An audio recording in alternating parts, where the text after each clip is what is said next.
Oi, gente, eu me chamo Júlia Amado e eu tô aqui para mediar essa mesa redonda sobre Capitães da Areia, que é um livro do Jorge Amado. Eu tô aqui com dois filhos dele, João Jorge Amado e Paloma Jorge Amado, e tô com a neta dele, Maria João Amado, que também é coordenadora de comunicação da Casa do Rio Vermelho. Eu vou começar falando da minha experiência lendo o livro, porque desde pequena eu sempre escutei muito sobre essa história. Eu, muito nova, assisti o filme dos Capitães da Areia na pré-estreia, foi minha tia prima que dirigiu, e eu sempre escutei muito sobre Pedro Bala, sobre Dora, sobre os capitães, mas muito por cima. E para mim foi muito importante ler o livro dos Capitães da Areia, porque eu ouvi um mundo de um jeito que eu nunca tinha visto antes e aprendi muitas coisas que são muito importantes de se aprender. Foi uma história que mexeu muito com o meu sentimento, tocou, e que eu espero reler de novo no futuro para absorver coisas novas que sempre no livro aparecem quando se lê com mais maturidade. Então, agora eu vou começar as perguntas. Eu quero começar com uma frase que tem no final do livro, na edição da Companhia das Letras, que é de uma frase de Vovó Zélia, que fala: a temática das crianças que vivem nas ruas continua bastante atual. Para escrever Capitães, Jorge Amado foi dormir no trapiche com os meninos. Isso ajuda a explicar a riqueza de detalhes, o olhar de dentro e a empatia que estão presentes na história. Vocês se lembram dele relatar alguma coisa sobre esses dias que ele passou com os meninos? Paloma, passa a bola. Eu não lembro do papai relatar isso, e recentemente, você sabe disso, encontrei uma carta dele respondendo a meninos de colégio, e só que essa carta, essa dupla de cartas, a dos meninos e a do papai respondendo, tem 45 anos. Então, ele conta um pouco nesta carta do convívio com os meninos, mas conta muito pouco. João. Eu não conheço essa carta, eu não conheço esse convívio. Eu sei que ele, na juventude, bateu muita perna na Bahia, conheceu bêbados, vagabundos e conheceu o Capitães da Areia, mas eu não sei detalhes desses encontros. Tá. Capitães foi lançado em 1937, que foi o mesmo ano em que Vargas instalou o Estado Novo. Por ser do Partido Comunista Brasileiro, do PCB, Vovô Jorge foi perseguido e teve, inclusive, capitães queimados em praças públicas em Salvador. O que Vovô Jorge dizia a respeito disso e como que esse contexto da década de 30 afetou a maneira que ele escreveu o livro? Olha, a maneira que ele escreveu o livro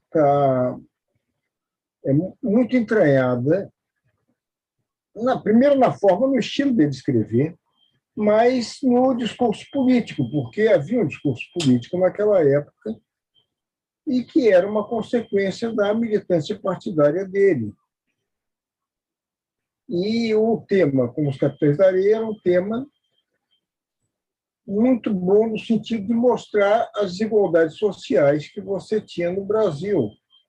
A história dos meninos de rua da década de 30 é muito semelhante à dos meninos de rua nos dias de hoje.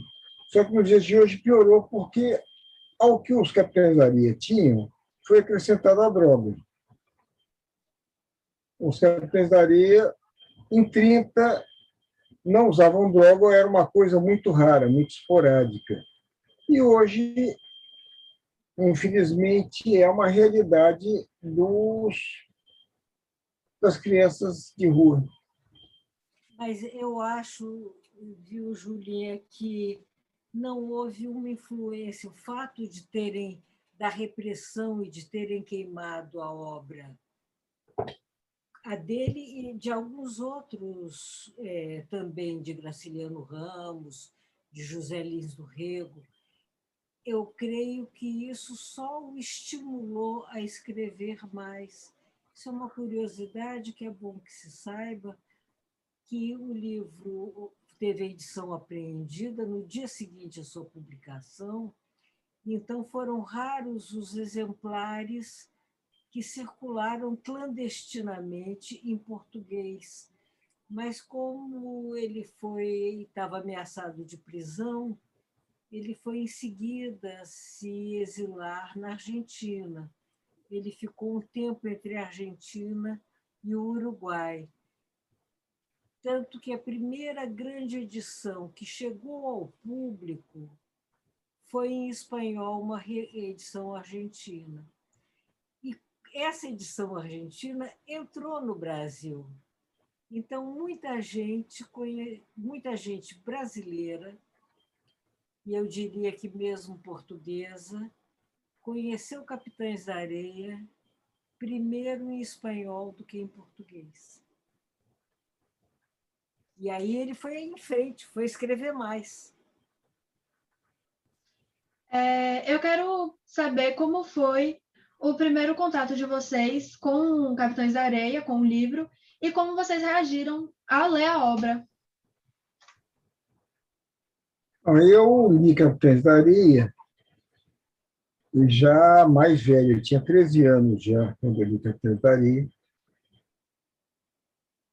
E li a primeira vez, eu li Capitães da Areia várias vezes, mas a primeira vez eu li num dia. Você sabe quando as pessoas hoje maratonam uma série? Eu maratonei o livro. E eu comecei a ler o livro e só parei quando terminei. Eu li ele inteiro num dia só. O que, naquela época, não era uma coisa comum para um menino de 13 anos. Hoje também não é. Mas foi a minha primeira maratonada, que se deu com Capitães da Areia. Até então, a minha literatura era Lobato e alguma coisa de aventura, um Rafael Sabatini, alguma coisa assim. Então, o livro foi um primeiro impacto de realidade brasileira atual, porque o problema dos Capitães da Areia, o problema das crianças, nunca cessou. Quer dizer, ele em 30 era atual, em 60 era atual, e hoje continua sendo um livro muito atual. Bom, eu também, curiosamente, parece que é uma idade mais ou menos padrão que os adolescentes leem o Capitães da Areia com 13 anos. Eu também li com 13 anos, portanto, 4 anos depois que João, e me causou grande impacto, porém não me causou surpresa.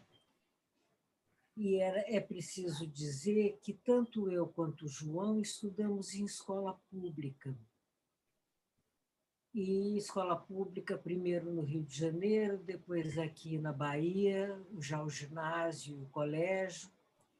Então, para a gente, o convívio com crianças muito pobres era um convívio diário, apesar de que não eram as crianças abandonadas. Eram crianças que, em geral, Tinha família. tinha família, iam para as famílias e tal.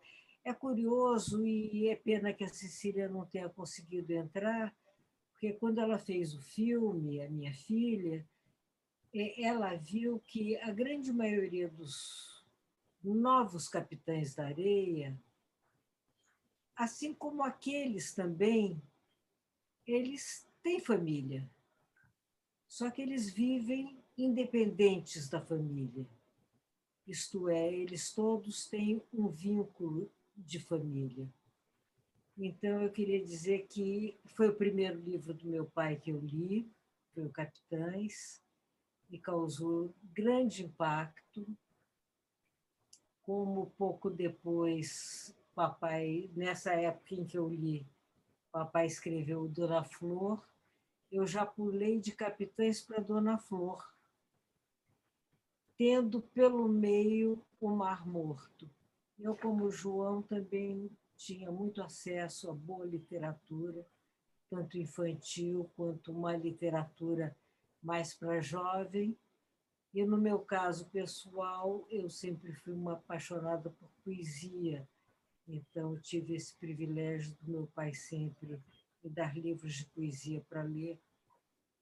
E queria dizer que, quando eu li o Capitães, e já tinha lido alguns livros de poesia, uma coisa que me chamou a atenção é que o papai escrevia prosa, mas com um grande tom poético. Pronto, essa foi a minha primeira impressão. E você, mãe? Eu, um pouco diferente de meu pai e tia Paloma, li com 11 anos, Capitães da Areia. E lembro muito vividamente como foi que eu comecei a ler. Eu estava na biblioteca da Casa do Rio Vermelho com meu pai, conversando, e falei a ele que eu tinha interesse de ler um livro de meu avô, o que é que ele recomendava para eu ler, porque eu nunca tinha lido nada.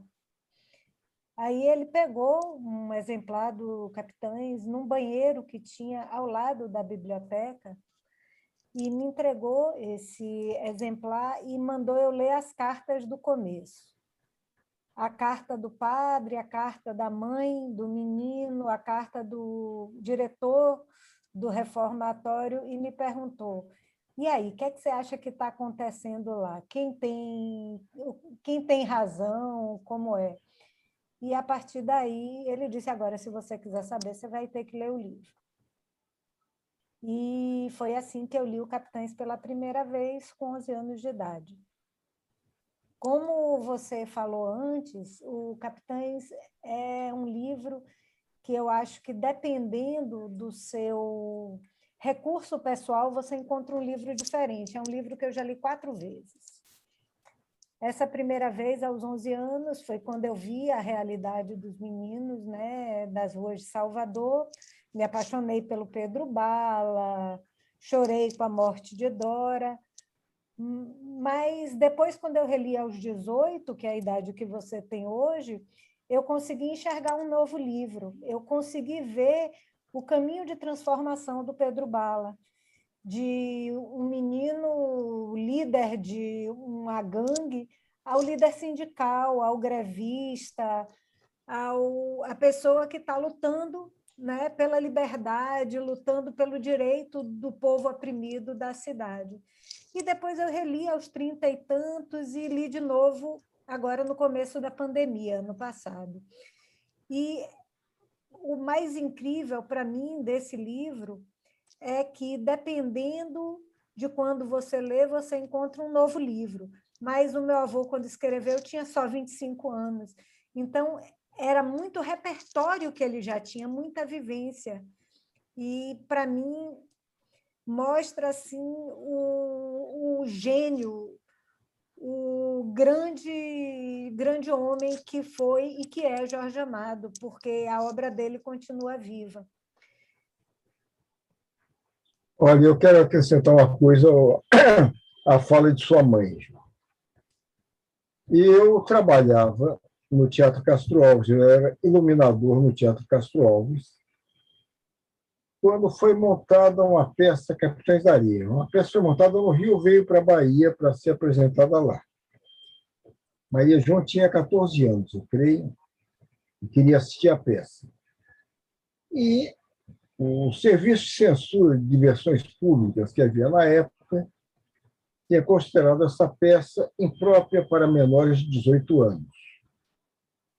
Disse: o que fazer para Maria João ver a peça? Aí fui ao juizado de menores conversar com o juiz de menores e pedi a ele uma autorização para que ela assistisse a peça. O juiz de menores me deu um sermão, disse que era um absurdo uma criança de 14 anos assistir um espetáculo daquele peso, e negou o meu pedido. E como eu aprendi com meu pai que as leis devem ser cumpridas quando são leis justas e são corretas, levei Maria João, que assistiu a peça dentro da cabine de luz do teatro onde eu trabalhava. Ela teve a oportunidade. Então, depois do livro, você viu o filme de Cecília, Capitães da Areia, e Maria João, depois do livro, viu a peça no Teatro Castro de dentro da cabine de luz escondida, porque era absolutamente ilegal. Esse livro foi feito já um sem número de adaptações para teatro e realmente tem um público enorme. Inclusive uma novela de rádio na DDR. Minha mãe adiantou um pouco a próxima pergunta que eu ia fazer na resposta dela, mas eu quero saber como é que mudou para vocês a percepção que vocês tiveram do livro depois de ler, assim, depois de adultos, ou então mais recentemente. Como é que vocês viram outro livro em Capitães? Ou se Hoje viram outro livro? eu li muitas vezes o Capitães, muitas mesmo, porque eu já trabalhei a obra do seu bisavô por duas vezes, uma vez para fazer o livro de cozinha e a outra eu fiz a correção dos erros que se acumularam pelos anos. Então, a gente vai lendo com olhares específicos, quando você está fazendo uma pesquisa ou um trabalho. Mas, digamos que, pelo meu puro deleite, eu reli também como sua mãe, quando eu era jovem. No meu caso, como eu casei muito cedo, eu era uma jovem senhora de uns 22 ou 23 anos, já com filha, a Mariana já tinha nascido. E a mim, vou te dizer que se eu ler hoje, é um livro que me traz a emoção à flor da pele. Essa emoção que eu tive aos 13 anos, tive aos 23, e fui tendo, e que para fazer os trabalhos que eu fiz, eu tive que me policiar para dizer, não, emoção, chega para lá porque eu preciso ver os erros de ortografia e etc. Essa continua igual, mas evidentemente que evolui toda a experiência que a gente tem de política, de como o mundo se transformou, até da própria vivência com o que a gente chama de os novos capitães da areia.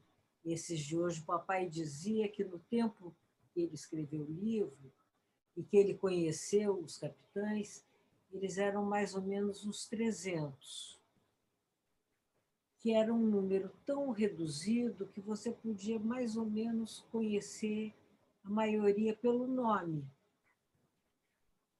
Hoje em dia são milhões. Então, aí eu acho que o livro leva a gente, inclusive, a essa reflexão do porquê que as coisas não marcharam. Maria Vovô, João, tem alguma coisa a acrescentar? Não, sobre isso, não.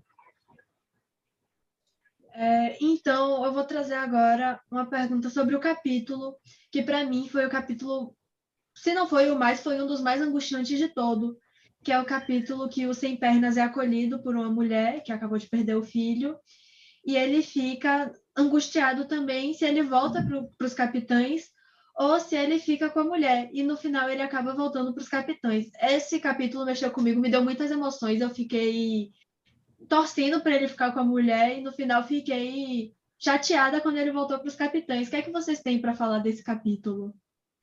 eu diria que se o papai já conhecesse a mamãe naquela época, a mamãe ia fazer de tudo para ele deixar o Sem Pernas lá com a nova mãe, né? E o papai não ia deixar o Sem Pernas com a nova mãe, porque isso não era o natural que acontecesse. O natural que acontecesse era a saída do Sem Pernas. Por quê?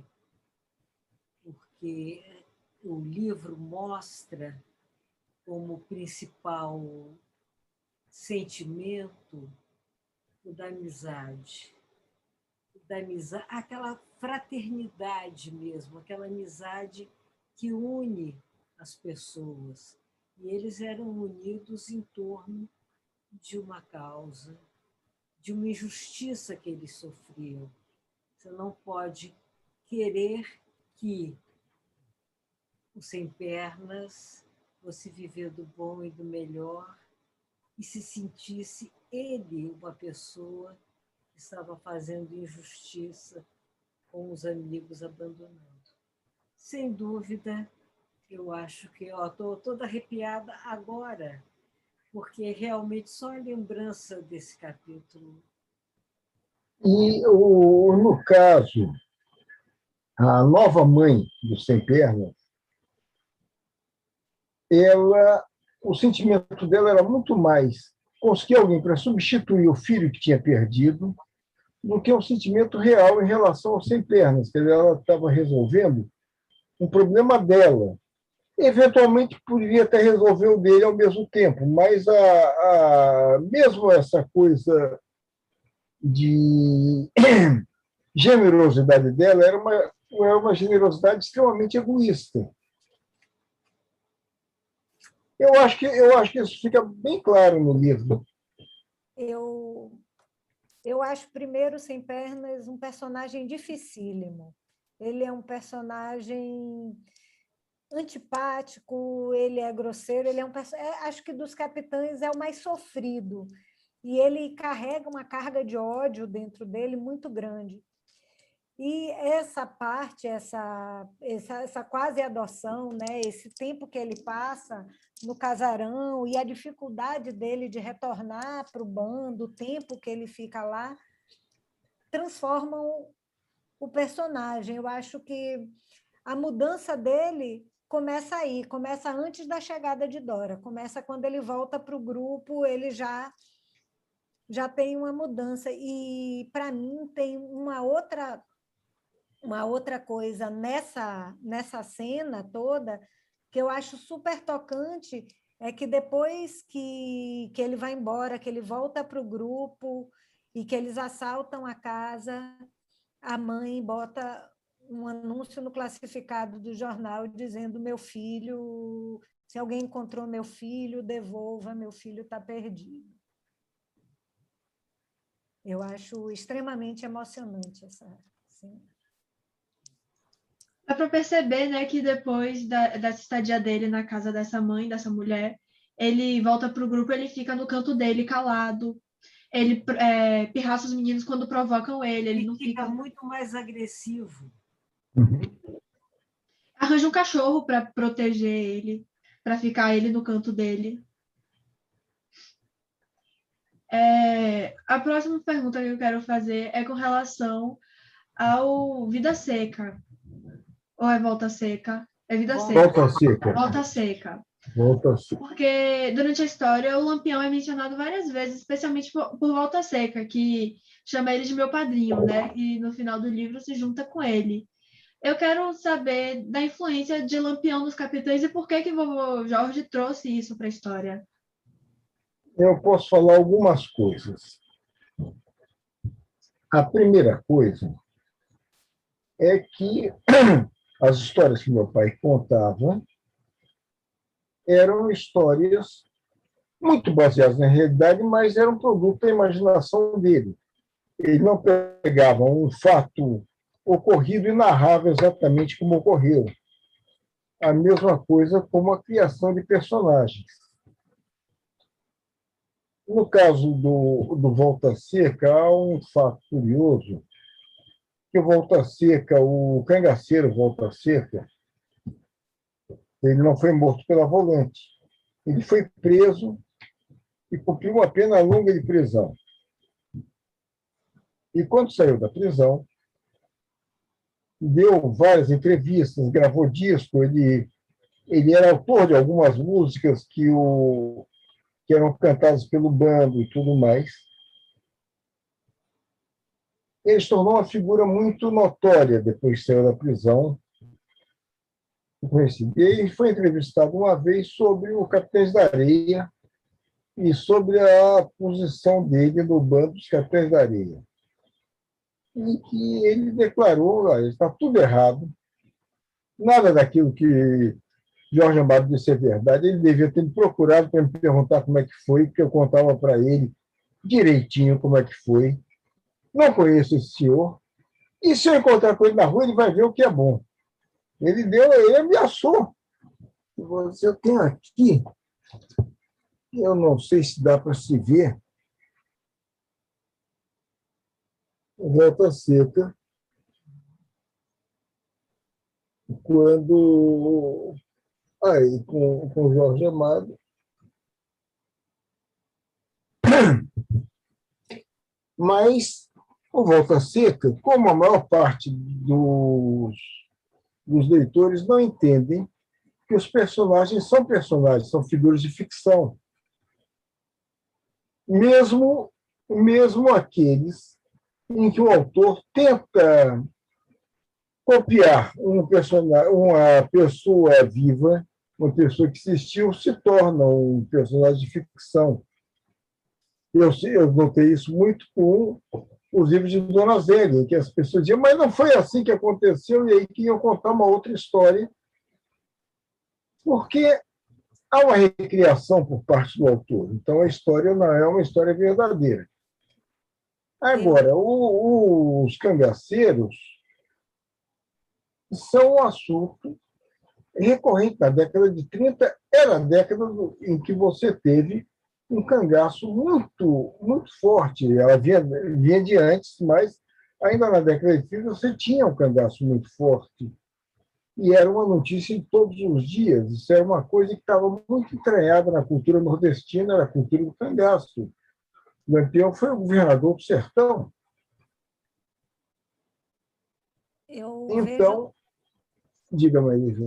Eu vejo também que com esse grande...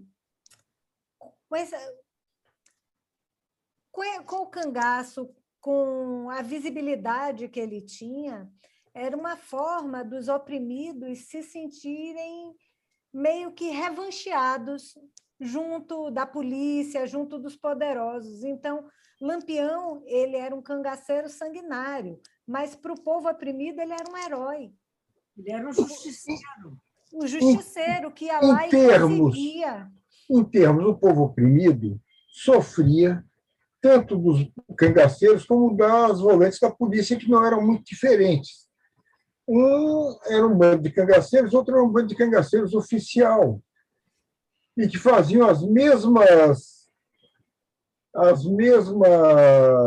atrocidades que faziam os cangaceiros, que com toda a aura de justiça social, eles roubavam, matavam, estupravam, faziam tudo, não eram Robin Hoods, assim, vou roubar dos ricos para dar aos pobres. Não era bem assim.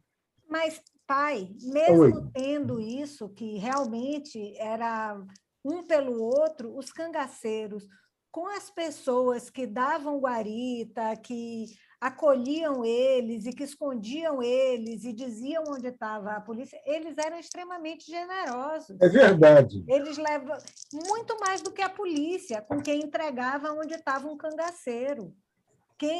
Quando um cangaceiro ele era coitado, e se você tiver a oportunidade de ler a biografia de Maria Bonita, você vê que eles eram generosos, sim, com as pessoas. Com os coiteiros, certamente, não só com os coiteiros, com as cidades onde eles eram bem recebidos.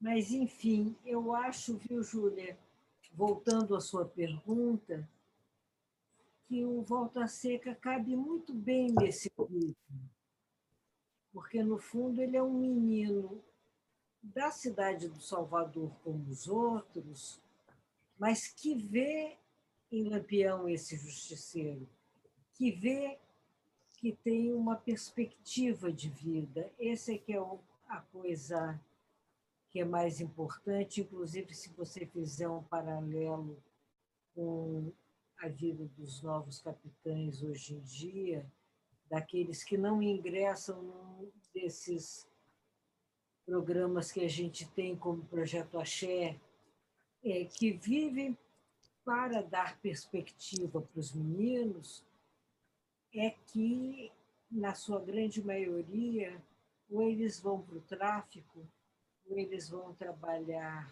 para... ou eles não têm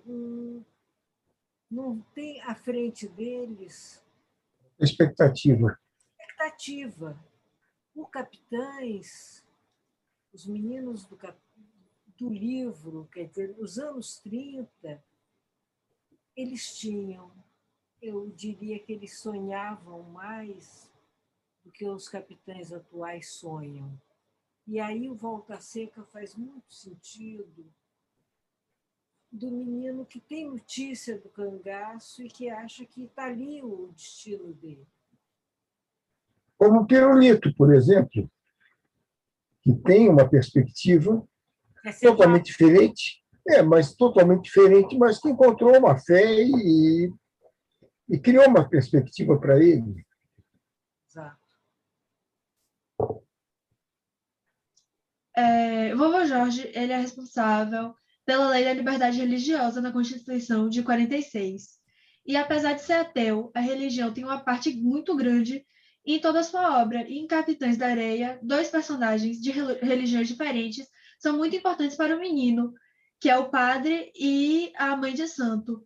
Em um dos capítulos, a perseguição religiosa com os terreiros de Candomblé é evidenciada quando a estátua de Ogum é roubada ou apreendida pela polícia e Pedro Bala tem que recuperar ela.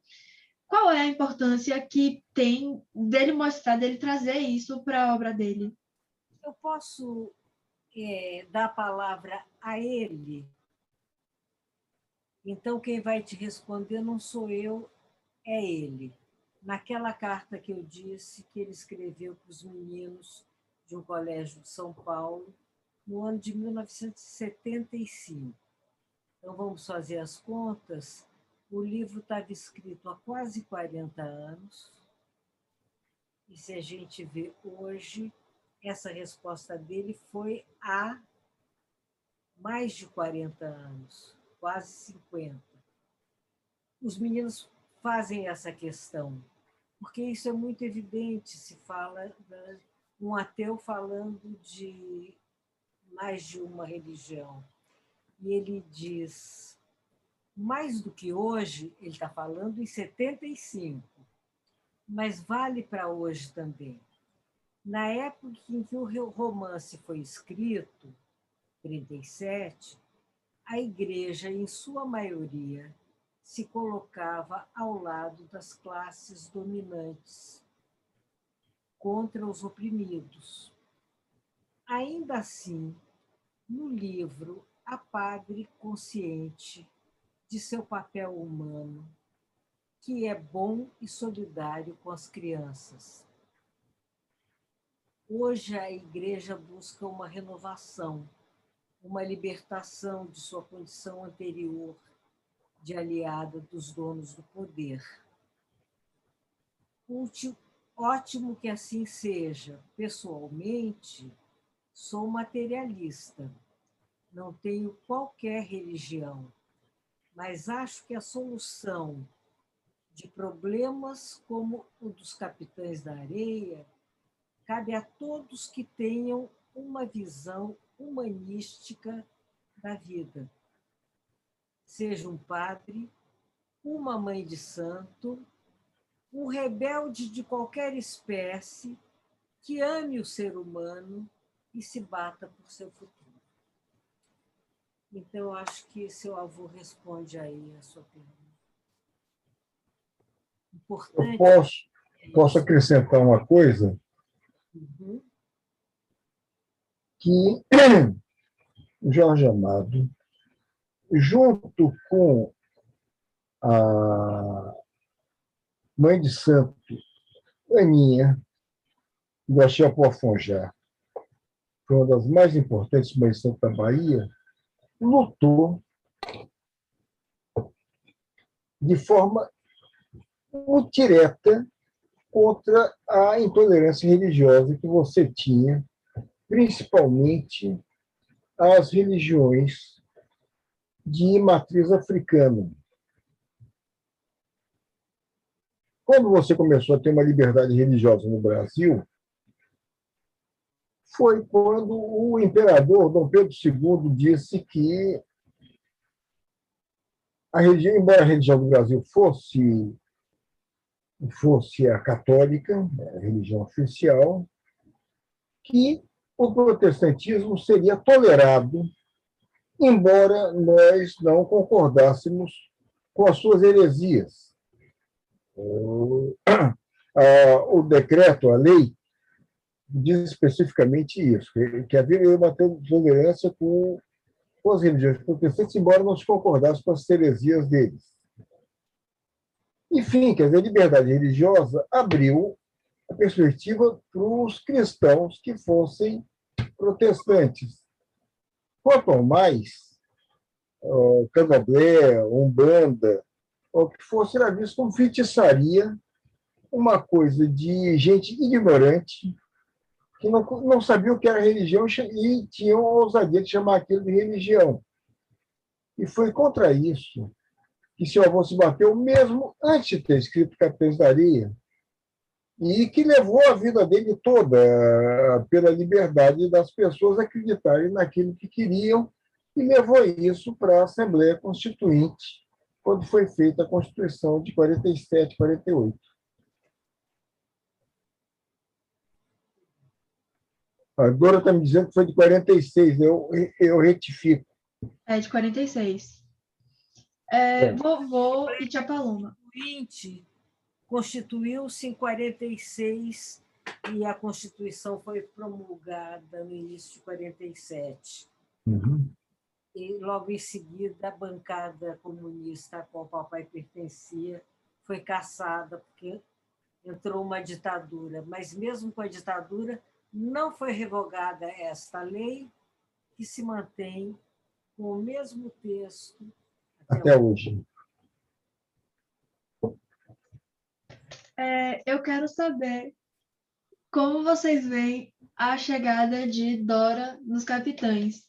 E se vocês veem também alguma ligação entre a chegada dela com a chegada de Maria Bonita. A gente vê a chegada do gato. Com a chegada de Maria Bonita no grupo de Lampião. Eu vejo com a mesma delicadeza que eu vejo entrar essa gatinha de olho de cada um de uma cor.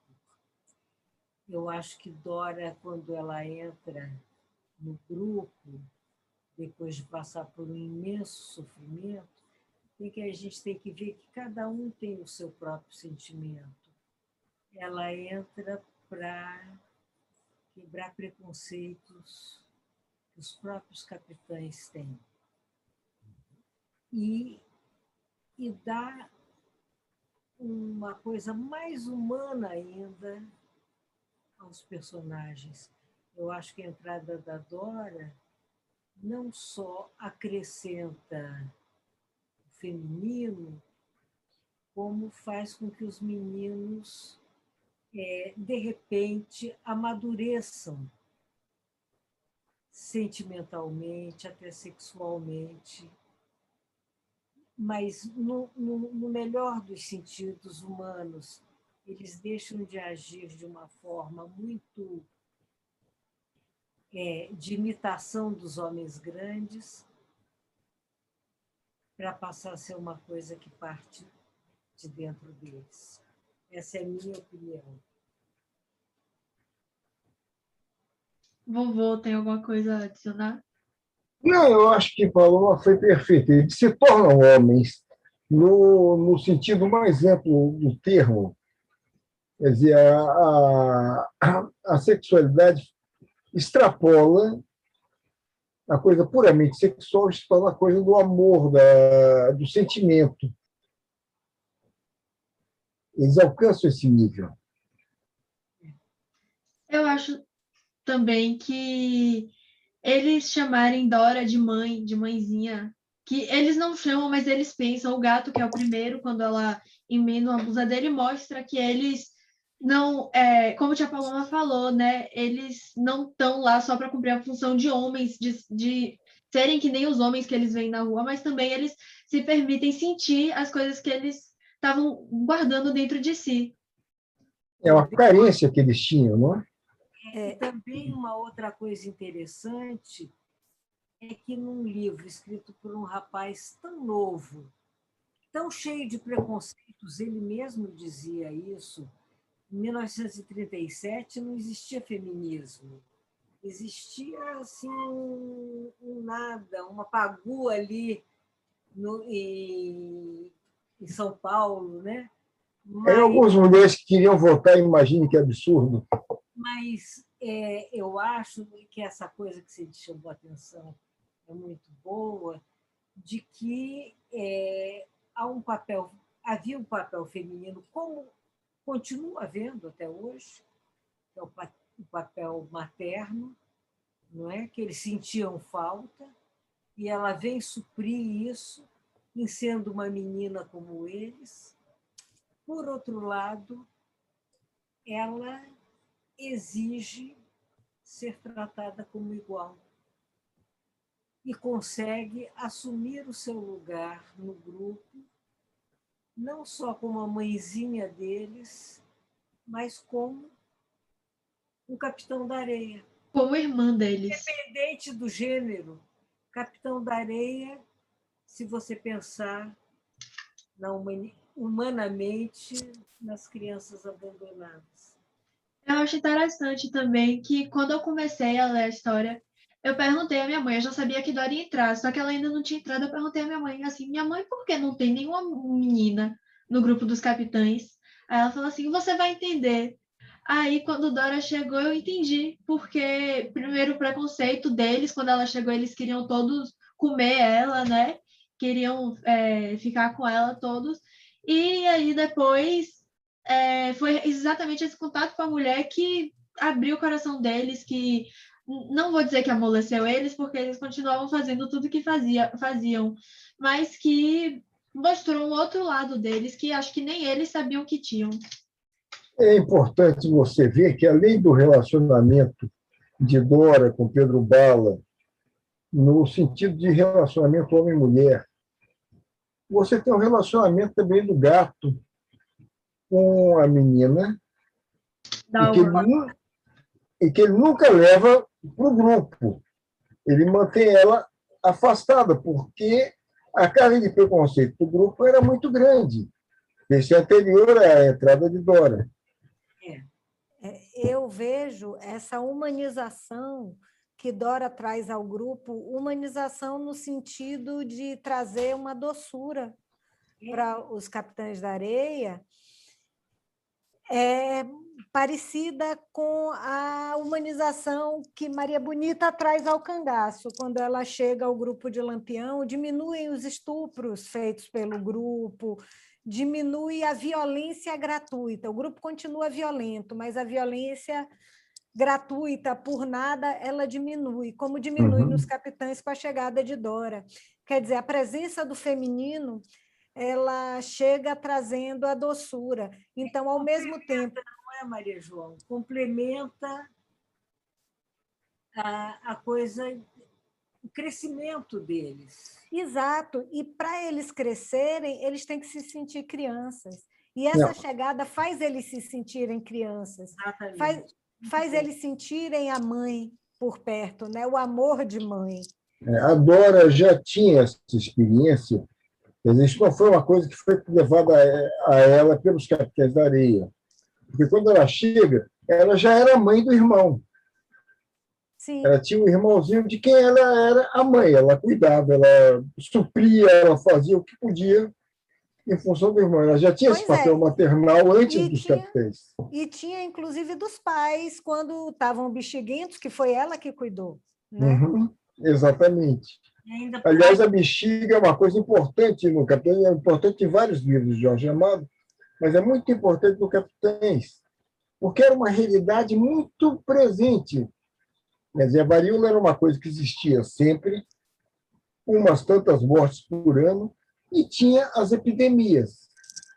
E quando tinha epidemia era terrível, né? As pessoas iam para o leprosário, lá perto da casa de sua tia, lá em São Lázaro, e morriam. E o confinamento era o seguinte, era pegar os doentes e jogar lá dentro e deixar eles completamente afastados. No lazareto. Era o lazarento. Isso que vovô falou, inclusive, rapidinho, remete ao que foi falado antes também, de que os meninos tinham família, porque tem um dos meninos que pega a bexiga e o Sem Pernas quer expulsar ele do grupo, e quando o Pedro Bala volta, ele fala, não, vamos levar ele para a família dele, que vai cuidar dele. É verdade. Tia Paloma quer falar? Eu acho que Paloma devia falar que tem uma coisa muito importante no livro, que é a relação dos Capitães da Areia com o Carrossel. E é uma coisa que falou. Não, fale você. Não, fale você que você estudou isso a fundo, em função. Quem estudou isso a fundo foi Cecília, e fez uma belíssima cena no filme, mas isso exatamente complementa o que acabaram de dizer Maria João e Júlia, de que eles precisavam ser criança. Então, a ida ao carrossel é isso, é a possibilidade de ser criança. É a minha parte favorita do livro, é o carrossel. Eu acho a parte mais linda de todas. Minha professora, inclusive, quando Tia Si ainda ia participar, pediu para eu comentar com Tia Si, que era a parte favorita dela também, que é a parte que os meninos podem ser meninos. Podem ser crianças, né? Exatamente. Tia Paloma, minha mãe falou de um acontecimento que poucas pessoas sabem, inclusive o vovô João não sabia, de que vovô Jorge viu Sem Pernas se matar, se jogar do elevador. Eu vou ler o que ele escreveu sobre isso. Talvez o que ele tem escrito não signifique exatamente que ele viu um menino com uma deficiência nas pernas ter se atirado. Vamos ver o que vocês acham. A pergunta para ele foi sobre que alguns personagens... Eu vou ler a pergunta, porque aí vocês vão ver que... Porque trata não só do Sem Pernas, como do Pedro Bala também. Os meninos daquele tempo, de 75, eles diziam: na nossa opinião, a descrição dos personagens foi tão bem feita que podemos nos colocar no lugar deles e entender como o senhor explica a idealização do Pedro Bala em contraste com a descrição extremamente realista do Sem Pernas. Aí ele responde assim: é verdade que Pedro Bala é por demais idealizado. Penso que ele é o menos verídico dos personagens. A observação é justa. Ele é um personagem simbólico, intencional. Quanto ao Sem Pernas, eu o vi jogar-se do elevador. Entendem? Esse entendem que o papai bota no fim faz a gente pensar, será que ele viu mesmo? Quer dizer, ou não precisava ele ver? Ele viu muitos sem pernas se espatifarem por falta de qualquer chance. Ele completa, posso continuar? Ele diz: as crianças nascem todas boas e deviam crescer boas e ter direito e construir uma vida digna. A miséria é que os leva a agir como agem. Minha opinião concorda com a de vocês.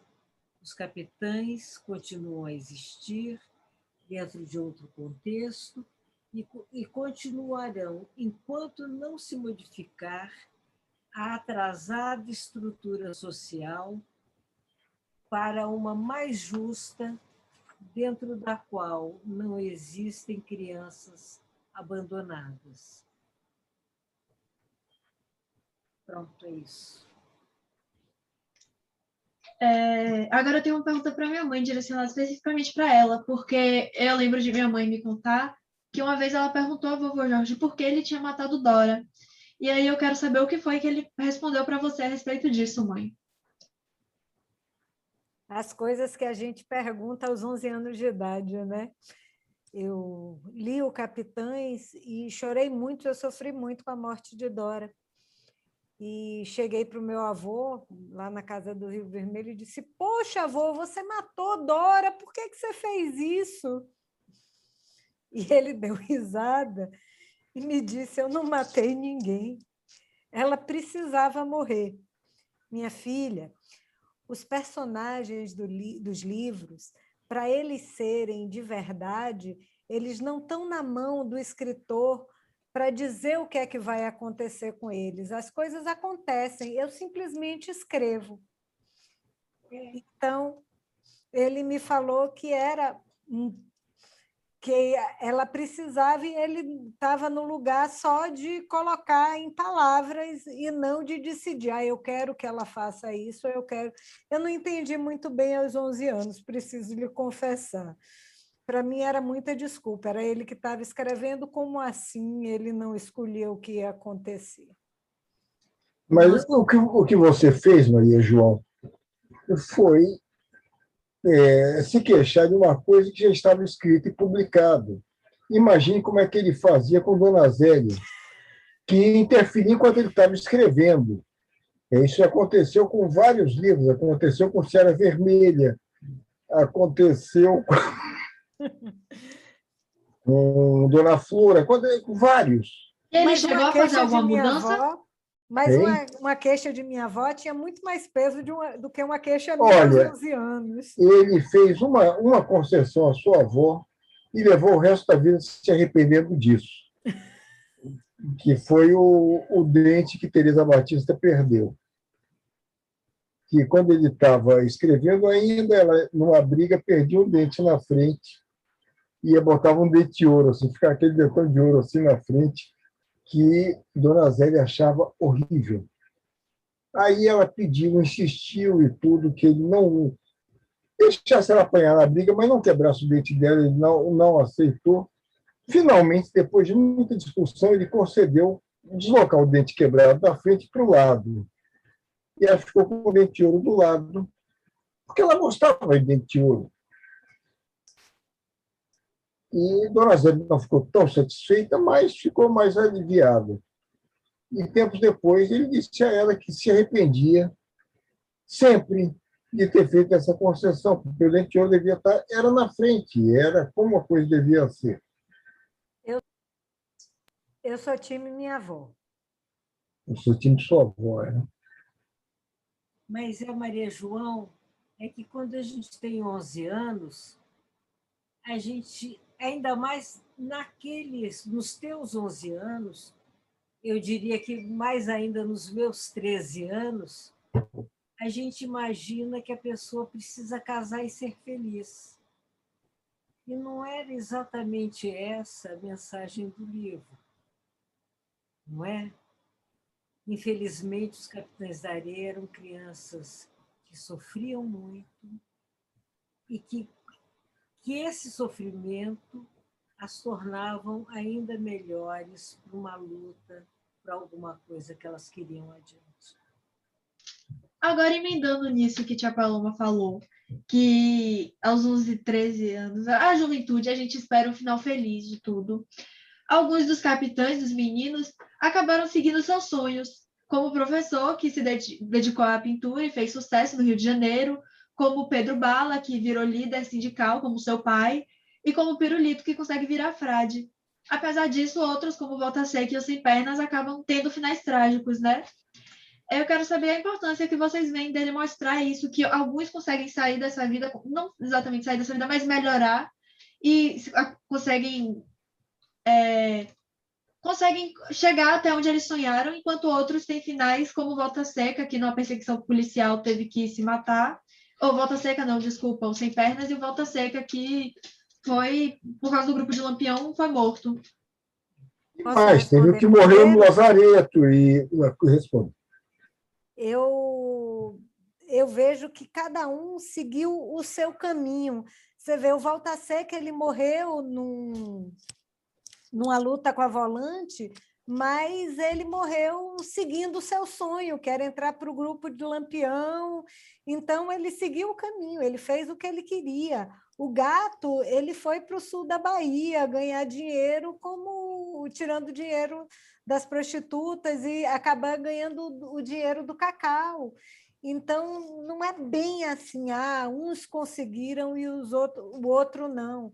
Eu acho que cada um seguiu o seu caminho como tinha que ser mesmo. Isso, eu complementaria em relação à pergunta original da Júlia, que a importância de dizer isso no livro é você mostrar uma realidade e fazer com que o leitor, ao sentir essa realidade, possa também entrar nela, saber dela, elaborar e ser melhor.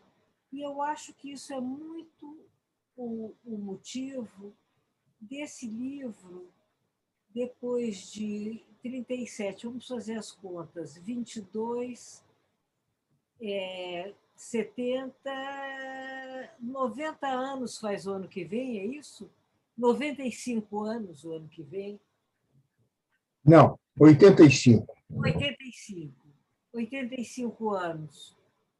Continua sendo o livro mais lido pelos adolescentes, não só porque as escolas adotam o livro, mas eu diria que, em adotando e fazendo crianças que nunca leram passarem a ler, passa a ser o livro preferido. Por quê? Porque esse livro dá muito material para essas crianças introjetarem, elaborarem e saírem dali melhores. Eu vejo muito isso. Vou contar uma coisa para você, muito curiosa, porque a gente vê as escolas aqui no Brasil adotando o livro, né? Claro, as escolas adotam livros de escritores brasileiros. Uma vez eu conheci uma advogada na França, que fez o inventário do papai lá, cujos filhos estudavam em escola francesa e estavam fazendo, eram gêmeos, e ambos, na turma, nessa escola, estavam fazendo um trabalho após a leitura de Capitães da Areia em francês. Então, você veja que você tem elementos como a Cidade da Bahia, como o Cangaço de Volta Seca, como uma série de coisas, inclusive, o papai morreu tem 20 anos, esses meninos estavam fazendo isso há 20 anos, foi quando eu os conheci. Mas eles têm uma essência que é a mesma em 37, em 75, em 2002 e agora com a leitura de vocês. E que mexe nas estruturas e pode ter um retorno muito positivo. Olha, eu ainda voltaria àquela primeira pergunta de Júlia, que disse que eu representaria ao abrir a cabeça das pessoas, provocar uma reflexão e uma consciência, é que fez com que o livro fosse apreendido e queimado, segundo a ata de... que houve uma ata para a queima dos livros, porque eram livros que propagavam o credo vermelho, quer dizer, dar consciência e fazer com que as pessoas pensassem. Era visto naquele momento, em plena ditadura do Estado Novo, como a propagação do credo vermelho. O Capitães é, assim, na minha opinião, o livro assim, porta de entrada maior de todos de meu avô.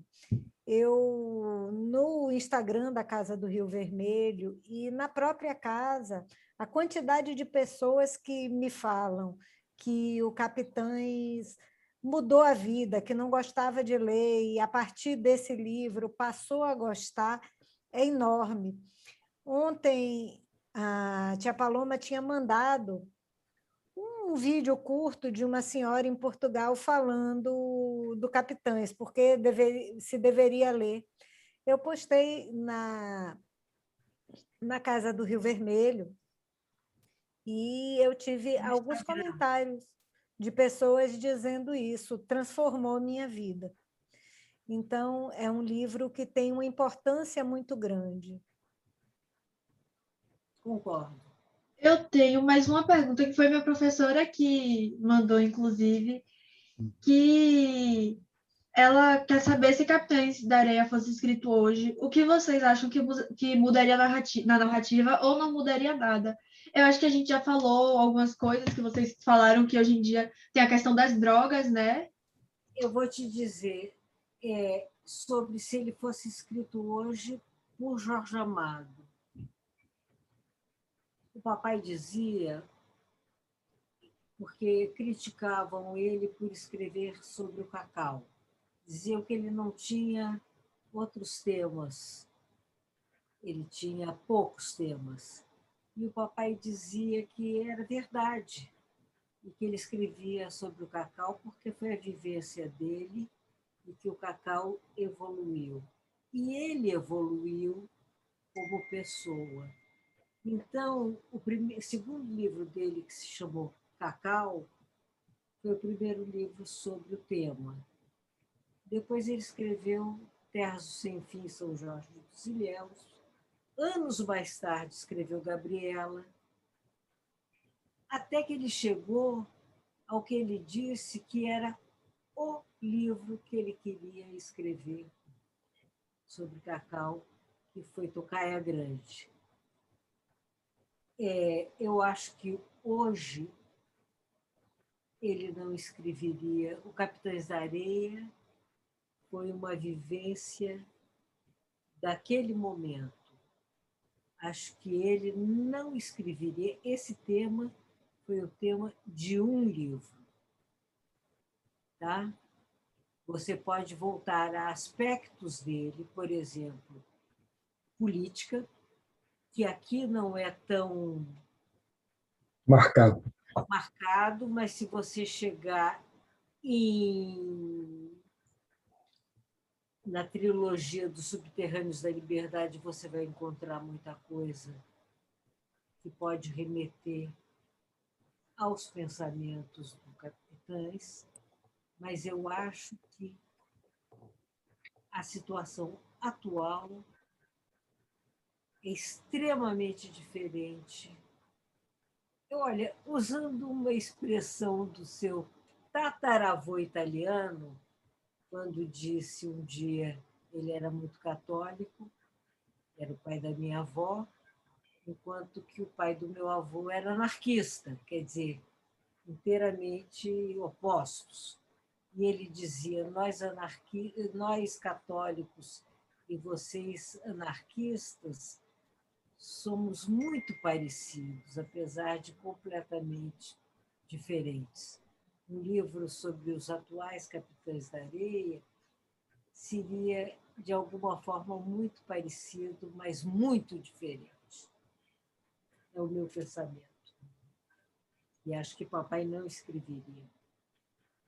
Você acha o quê, João? Não, eu acho que você foi no ponto.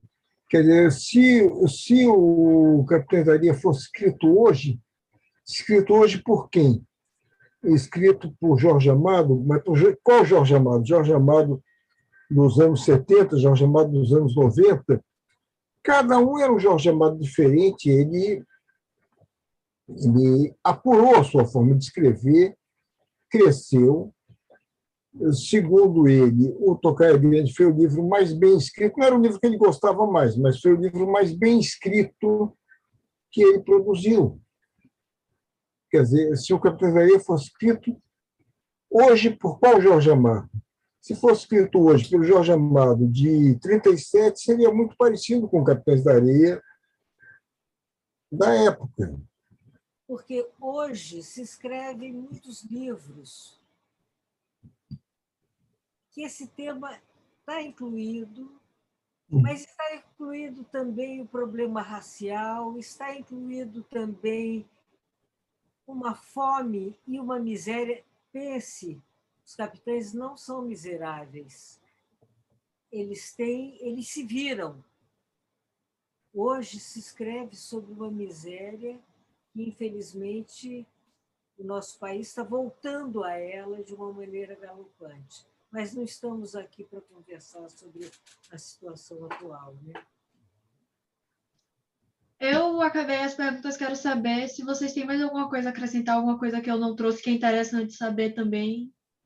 Tem uma coisa curiosa, em cima de uma coisa que Paloma já colocou aqui, que meu pai escrevia sobre aquilo que ele conhecia, sobre aquilo que ele tinha vivido. Na época que meu pai foi constituinte, antes de ser caçado e ir para o exílio, ele morava numa chácara chamada Peji de Oxóssi, onde ele criava uma série de animais, galinhas, patos, coati, e tinha os animais mais variados. Pouco depois disso, ele foi caçado e foi para Paris. E escreveu O Gato Malhado, em cima de todo o conhecimento que ele tinha de uma vida de chácara, de animais, de cuidar de animais. Ele fez uma fábula, que é uma coisa que fugiu do que ele tinha escrito até aquele momento, mas sempre a partir de uma realidade que ele conhecia. É só uma coisa curiosa, sem nada a ver com o Capitão de Areia. O que eu quero falar também, o que eu quero falar tem tudo a ver com Capitães da Areia, só que antes eu vou dizer que o Gato Malhado foi o presente de aniversário do papai para o João, quando ele fez 1 ano, e eu morro de inveja. Dito isso, não é o que chama... Que cor! Inveja roxa, porque eu só conheço inveja, estou roxa de inveja. Mas o que eu quero dizer é uma coisa muito importante, sabe, Júlia? Eu quero agradecer você por esse trabalho que você fez hoje aqui com a gente, e que esse seja o seu trabalho concluindo o seu curso de 2º grau. Eu acho que essa escolha mostra a importância que esse livro tem, dentro de todos esses fatores que a gente conversou já aqui, de ser humanista, muito mais do que ser uma coisa política, mas de mostrar a face humana das pessoas, uma face de união, de amizade, de luta coletiva por alguma coisa melhor. Eu fico encantada, mas encantada, de ver você fazendo isso nessa sua escola no ano de 2021. No ano de 1989, eu assisti uma representação de Capitães da Areia na Escola Francesa de Brasília. Em 1975, esse grupo que eu falei, que eu queria citar o que eles fizeram, era uma escola alemã em São Paulo, e eles leram Capitães em alemão e em português, comparando a tradução. Isto é, eu acho que me dá grande, grande, grande esperança ver que o Capitães continua participando da formação dos jovens brasileiros e até dos jovens adiante. Você sabe que o seu bisavô dizia, e dizia com seriedade, que quando ele morresse, ele ia ser imediatamente esquecido. Que talvez 20 anos depois, se tivesse alguma importância a vida dele, a obra literária dele, talvez uma pessoa ou outra voltasse a ler. Você está aqui provando a ele que já se foi há 20 anos e ele continua tão vivo e sua obra aqui encantando. Eu quero, Maria João, estou te chamando de Maria João, né, Júlia? Mas é assim. Estou já acostumada já. Eu faço muito isso. João chama sua mãe de Paloma e é sempre assim. Mas, Julinha, o que eu quero te dizer é obrigada, obrigada. Do fundo do meu coração, eu tenho em você, eu deposito em você. Além de um amor enorme, você foi a nossa primogênita. Não é porque você é neta do meu irmão que você deixa de ser menos neta minha. Foi a primeira e a gente sempre viu como você foi bem educada pela sua mãe, pelo seu pai, como você pôde conviver com sua avó Zélia e agora como você, lendo um livro do seu bisavô, você leva isso adiante de uma forma tão linda para os teus colegas e teus professores e tua escola. Querida, eu estou aqui, vou parar, porque eu já estou chorona mesmo. Júlia, tudo que eu tenho a dizer para encerrar é obrigada, meu amor. E obrigada à sua escola que permite que se faça um trabalho bom desses. Eu que agradeço vocês de terem participado. Assim que eu falei com vocês a ideia, os três, tia Cecília também, só que não teve como estar aqui hoje, os três toparam imediatamente participar. Para mim também foi muito especial me aprofundar no livro, além do que está nas linhas, né, nas entrelinhas, nas histórias por trás. Foi muito importante. E obrigada por terem concordado em participar. Eu acho que ficou muito bom, Júlia. Também Vou parar de gravar.